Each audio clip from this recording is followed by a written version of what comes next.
Fear stalks the village of Chamburo in Kiruhura district nearly 7 years after the murder of Daniel Karuhanga alongside 5 of his servants. It's unusual for criminals to circle the backyard of the tightly guarded president's country home in Rushere, where the killings took place. But in the quiet of the night of 16th August 2013, men with the aid of torches trudged through a nearby farm as a gush of wind drifted across the fields where cows graze. A pitch-black curtain enveloped the area as the rains beat a gentle rhythm, forming a calming presence and sending locals to sleep. Earlier on, heavy rains had pounded the area, an ominous sign of the catastrophe that would befall the village. Karuhanga, who briefly spoke to one of his daughters, Esther Nyakato, on the night he was killed, revealed to her that the rains were heavy and he could not hear her well. He promised to speak to her the next day, but this did not happen. Earlier on in the evening, James Asimwe, Nathan Mugoha and Amon Twabaje had raided the neighborhood where Karuhanga lived. Using logs, they ambushed Stephen Ziriza and Gordon Nkoko, who were driving in a Toyota Premio. They robbed them of money and cell phones. When the robbers fled, Ziriza telephoned the DPC Kiruhura district, Norman Musinga, informing him of the robbery. Musinga promised to inform the OC station of Nyakashara about the robbery. But by the time the OC responded, the criminals had already fled, according to a statement he made. Their other target that evening was Karuhanga, a prominent farmer in Kiruhura and church elder. The velvet dark, barely before midnight, burnt away the drabness of the day as the killers used a narrow path in the farm of the neighborhood to reach the home of Karuhanga. The family of Karuhanga was staying with his second wife, Joyce Kabashaho, had barely gone to sleep when the killers struck. There are claims that before the family went to bed, 2 dishes were prepared for dinner, beef and beans. According to one of the survivors, whose identity we cannot disclose for safety reasons, revealed that the men in the house ate beef and the women beans. Inside the home, according to the survivors, the killers struck with menace. They entered the house without any struggle as the locks were not closed. So why were the locks not closed? Some of the survivors claim that the victims barely put up a fight. Could it be that their meal was laced and the victims were killed in their sleep? The people who ate from this other saucepan included her, the maid, and my stepmother and the young kids.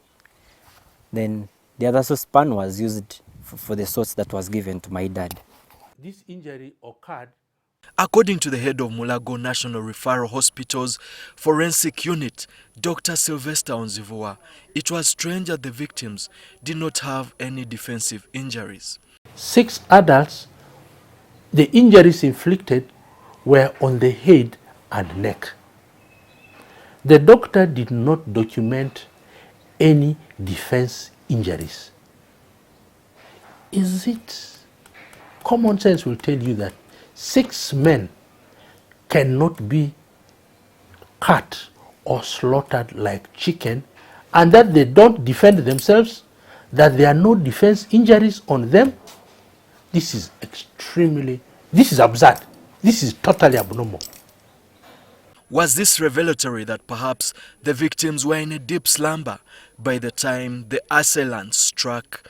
Of the 6 victims, 5 died in their bedrooms. No gushing of blood, no nothing. Blood was just flowing like water on the ground. And between me and you know that even when you cut a hen, blood will splash.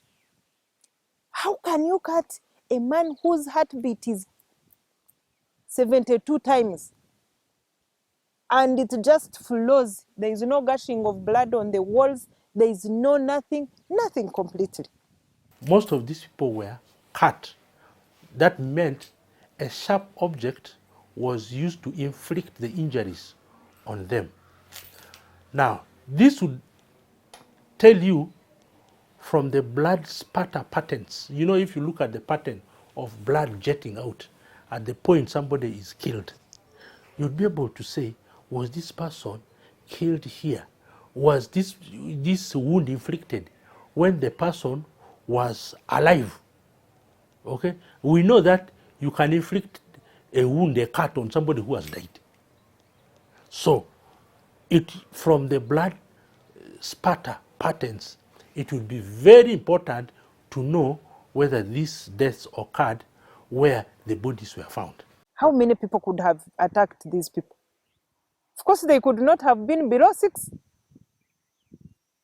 So, and these people are all dying in their sleep by a cut of neck, a cut of neck, a cut. Anybody else could have died in their deep sleep, but not my father. However, one of Karuhanga's workers who put up a fight, Eldad Tumwine, died in the compound. One of the survivors revealed that Tumwine had grown suspicious and had turned down the meal which was prepared in the night. Of course, there was some other old man who we always took as one of our brothers. So, but at that very moment, during those days of the murder, he had started, before the murder, he had started cooking for himself. So on the fateful night, he actually ate from his own saucepan. There are claims that he died fighting. And really you could see some marks of scuffle because they cut his mouth. They cut a few parts of the body.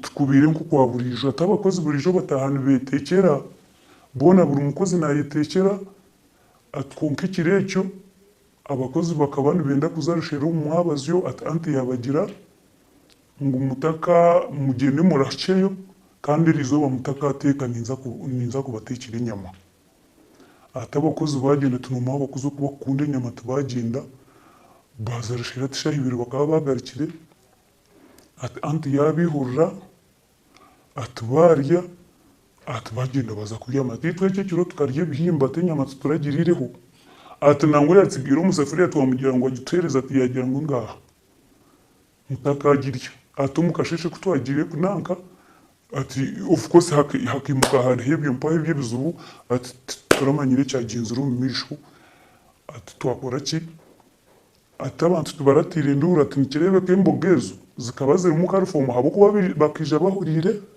bakaba batanywire marwa bakaba batasinzire bakija shahibira ati nikirebeka shana ante mbogeza akatika mu karufomu. Is this why he put up a fight with the killers? Because unlike others, he did not have the meal which could have been laced with a sedative. Amongst the survivors was Bonita Chohaire, a maid whose room was not broken into, and a school-going girl who was defiled. She told me that my stepmother told the assailant that ogo no mwana wanje mureke otanyitira omwana mureke. Suggested to my stepmom that she wanted to make an alarm so that she can put to notice other neighboring people who are around so that they can come to help them. So she told me that my stepmom refused her. The killers then asked for the keys of Karuhanga's car, a Toyota Spacio, which they later sped off with. Once the killers left, Kabashaho claims that it is until the crack of dawn when her 3-year-old child was thrust through the window iron bars and placed outside the house, and she opened the door.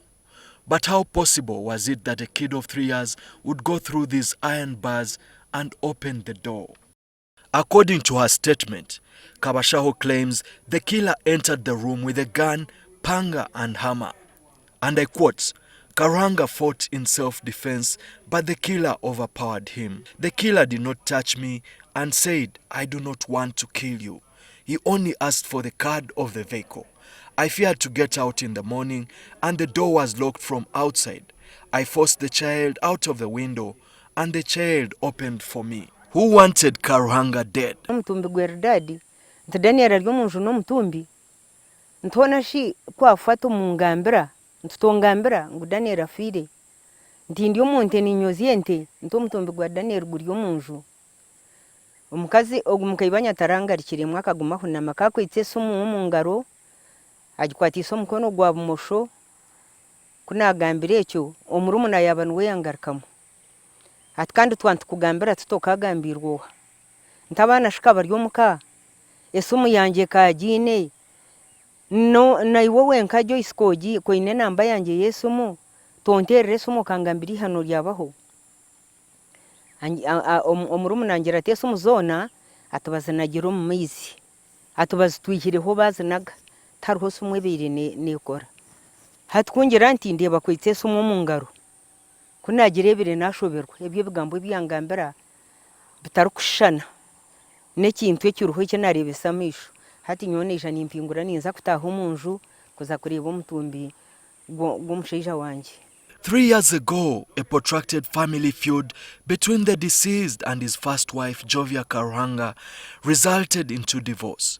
Most of the children of Karuhanga sided with their mother, while a few sided with their father.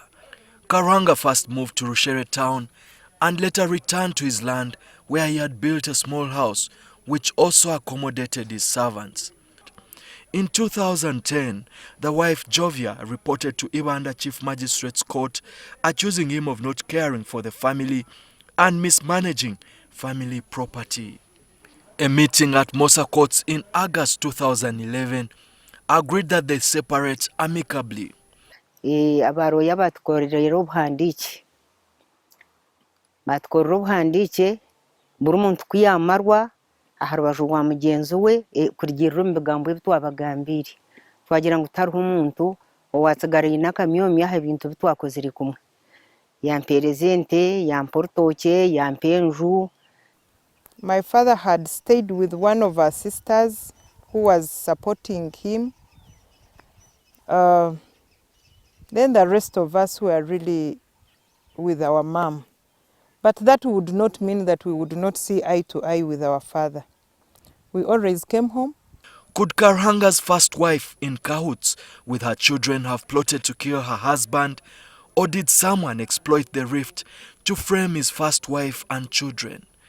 By the time of his death, Karuhanga and his first wife had divided the property, including houses and cattle. The wife remained in the matrimonial home, while Karuhanga moved into a smaller home about 200 meters away from the old house. Twahendera ntisima Ruhanga okureba ngo twatagurikanaje kandi kurwobo butwatana hakabaho obusinge buhango bwingi munonga ahabo kuba tariho omuntu owagarikire kugira eki yagamba harubaju rwa mugenzi we yashwera omukazi we yamureta yamuta omunju. By the time he was murdered, we were really not in so good a relationship, but we were better than how it was before the separation. On August 17th, the police arrested Karuhanga's first wife, Jovia Karuhanga, together with her son, John Musime, and all the adults in her household, who included 2 housemaids, a driver, and a herdsman. They were detained at Rushere police station. On the same day, the police arrested her other children who were driving from Kampala upon learning of their father's death. But of course, knowing that we had had a family wrangle, we thought really it was wise for them to take us as suspects. It was okay. But we also thought that they would open up the investigations wide. It was important for them to rule out our hand. Upon reaching at police, all the 4 of us, myself and my 3 sisters, were immediately arrested, made to record statements, and by midnight we were set to be transferred to Mbarara Central Police. Barely after he was killed, the president, who personally knew Karuhanga, instructed then IGP General Kacumbiro to find the killers. Kacumbiro in turn delegated the role to the commandant of police flying squad, Charles Kataratambi. But a few days prior to his death, something peculiar happened. Deogracius Twazaje, who sold the car to Karuhanga, had earlier on attempted to use the deceased's car as security for a loan. Emmanuel Byarugawa, a loans officer with Yugaford in Imbarara, revealed that he knew Twazaje as a client.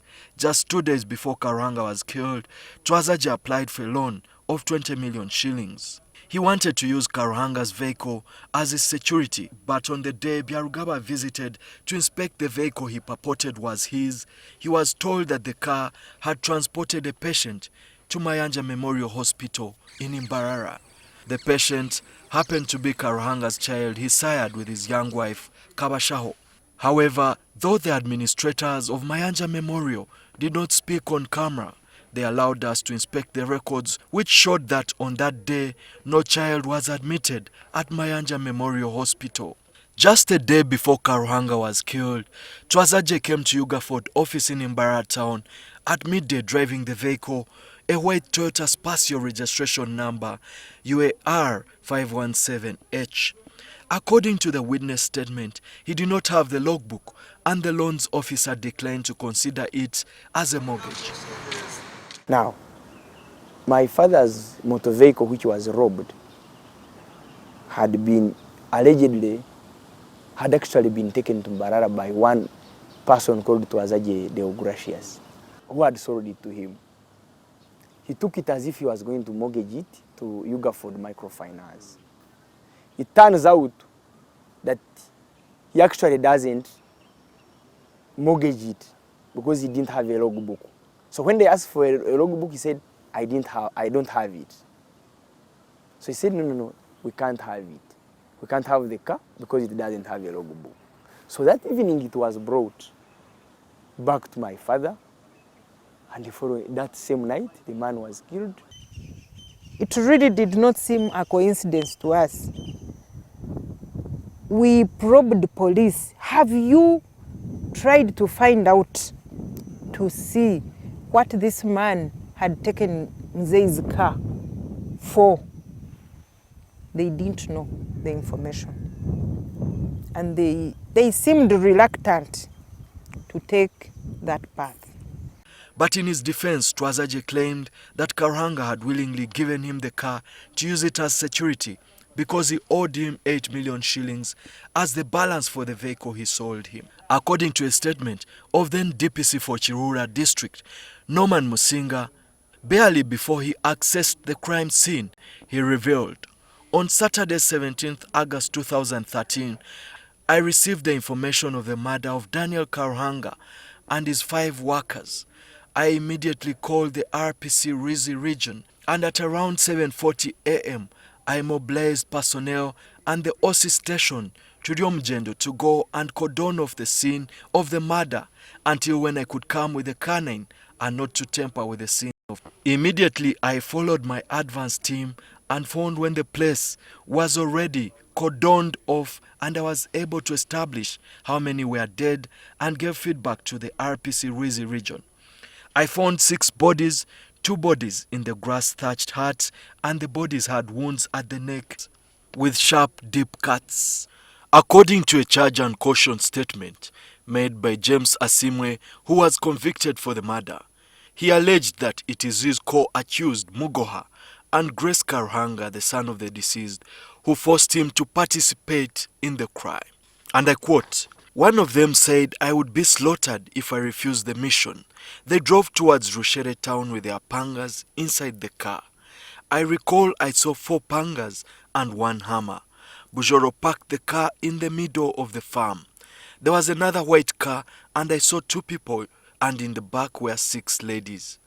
Asimwe alleged that Grace Karuhanga briefed them and said amongst the people to be killed was Mzee Karuhanga, and I quote, "He was holding a polythene bag containing money.